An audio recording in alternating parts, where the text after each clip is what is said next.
మాది మైబాద్ జిల్లా నడివాడ ఊరు. మెజారిటీ పబ్లిక్ వ్యవసాయం చేస్తే కొందరేమో చిన్న చిన్న దందాలు చేసుకుంటా జీవనం సాగిస్తారు. ఆ ఊర్లకు పొద్దున పోయినా మధ్యాహ్నం పోయినా రాత్రులు పోయినా ఎప్పుడు బిజీగానే పడతారు.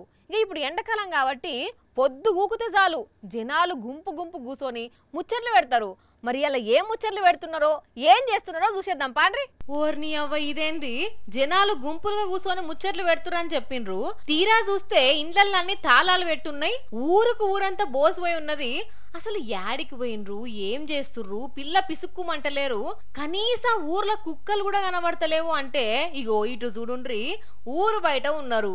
ఆడేటోళ్ళు ఆడుతున్నారు, పాడేటోళ్ళు వాడుతున్నారు, ఈత కొట్టేటోళ్ళు కొడుతున్నారు, వంటక తినేటోళ్ళు తింటున్నారు. చెప్పుండ్రి అమ్మలక్కలు అన్నలు ఊరంతా తాళం పెట్టి ఊరు బయట చెట్ల కింద ఉంటున్నారేంది. ప్రతి ఒక్కరికి యాక్సిడెంట్లు అవుతున్నాయి. చిన్నలకు పెద్దలకు అందరికి జ్వరం, సీజనల్ వ్యాధులు రావడం, మాపై ఉన్న చెడు కీడు మంచి ద్వేషాలు అన్నీ పోతాయి అని తెలుసుకొని పచ్చని చెట్ల కింద పొయ్యిలు పెట్టుకొని వండుకోవడం, అన్నంలో పసుపు వేసుకొని వండుకోవడం వల్ల యాంటీబయాటిక్ గా.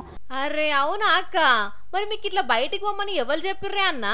అయ్యగారు ఉండి మీరు ఒకసారి బయట వంటకు పోండి, బయట వంటకు పోతే ఈ కీడు అనేది పోతుంది అని ఆయన చెప్పడం జరిగింది. మేము అదే మాదిరిగా ఊరు బయటకు వచ్చి వంటలకు వచ్చేసినాం. ఓహో ఇదా ముచ్చట ఇన్నారులా. ఊరుకు కీడు పట్టిందని అయ్యగారు చెప్తే వండుకొని తినేతందుకు వచ్చిర్రట. సరే అప్పుడప్పుడు ఇట్లా చెట్టు కిందికి పోయి వండుకొని తింటే మంచిదే గాని ఇంతగానం టెక్నాలజీ పెరిగినాక కీడు గీడు అని మూఢనమ్మకాలు నమ్ముడే అర్థమైతలేదు పోన్రి. సరే ఎవరి నమ్మకాలు వాళ్ళయి, కానీ గమ్మత్తుగా ఉన్నారు పోన్రి. మాట అనుకున్న ప్రకారం ఒక్క లేకుండా అడవి బాట పట్టిర్రు. మరి ఇదంతా మంచిగానే ఉన్నది గాని ఓ అన్నలు మీరిక్కడ ఉంటే దొంగలు ఇళ్లలో పడేమన్నా సర్దుకపోవాలే, జర జాగ్రత్తగా ఉండుండ్రి. ఏమంటున్నావు?